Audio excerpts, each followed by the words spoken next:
Many people have had a difficult time making their way through the pandemic, including a woman who calls herself Nicole. We're not showing her face or using her real name to protect her identity as she shares her story. I have an 8-month-old daughter. I had just gotten back to work from my leave when I got the phone call that I was no longer needed. And while some businesses were ordered closed or struggling during the outbreak, others were allowed to stay open and booming. I think it's incredible that liquor stores are essential. Being isolated at home really affected my sobriety. The availability of alcohol combined with the self-isolation of quarantine was not a recipe for success, considering she lost her job and her ability to cope. I turned to alcohol as my only coping skill to deal with stress, to deal with isolation, loneliness. But she's not alone in her feelings. For people with an addiction like Nicole, alcohol was the cure for all of those problems and her pain. It would numb them. Ideally, that was the point, to just suppress or get rid of those feelings temporarily. But when you wake up in the morning, they're all still there. And after 2 weeks of drinking, Nicole knew she needed to reach out for help, but she quickly realized something else. A lot of treatment centers aren't open, making the path to recovery complicated. The backbone of my recovery is meeting with people and being able to talk about my problems on a day-to-day basis. Without doing that, I was left by myself to sort of figure these things out. Obviously, I can pick up the phone and call someone, but it's just not the same. So she called Amethyst for help, and soon Nicole discovered Foundation's Recovery Center was not only open, but it was taking patients. We've added on some extra employees to help, knowing that we were going to be still having new admissions during this pandemic, and we've been working pretty well and making sure that we get everybody the help they deserve. I think one thing I've seen more than anything else is just so much hopeless isolation.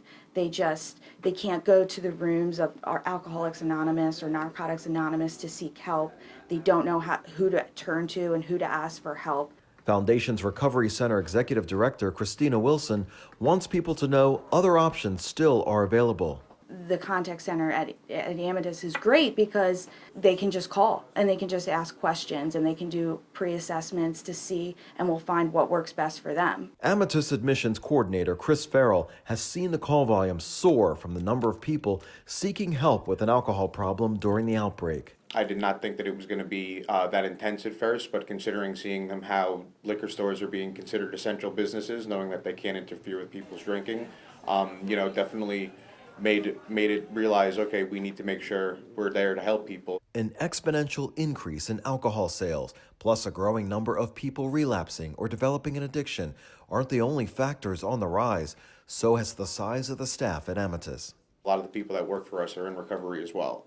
So we're able to be very sympathetic with people that call in, showing that, they had time in recovery and they just relapse, and that's how recovery works. It's not going to be something that's going to be perfect. It's going to be a lot of trial and tribulation, and relapse is unfortunately a part of it. One of the most important ways to heal from active addiction is connection. It's connection with others, it's connection with the community, it's connection with the self.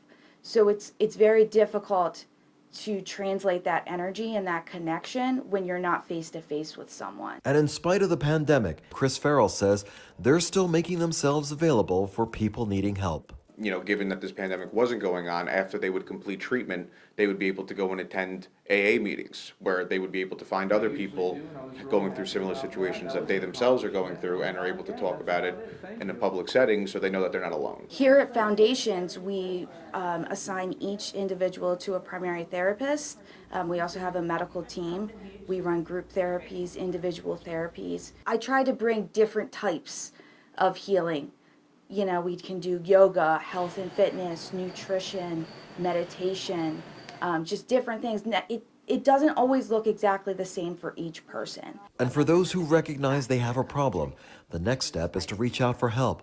A few counselors are here, taking calls at this Owings Mills Contact Center, while most of the staff is working from home, just as many of their clients needing treatment also are at home. We've been doing a lot of telehealth, so we're able to have clients stay at housing while they're, still participating in group, meeting with their therapists and meeting with their counselors and so on. So we're keeping the precautions necessary in place for the COVID-19 pandemic.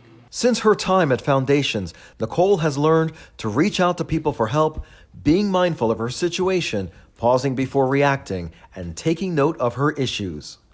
I feel a lot better now.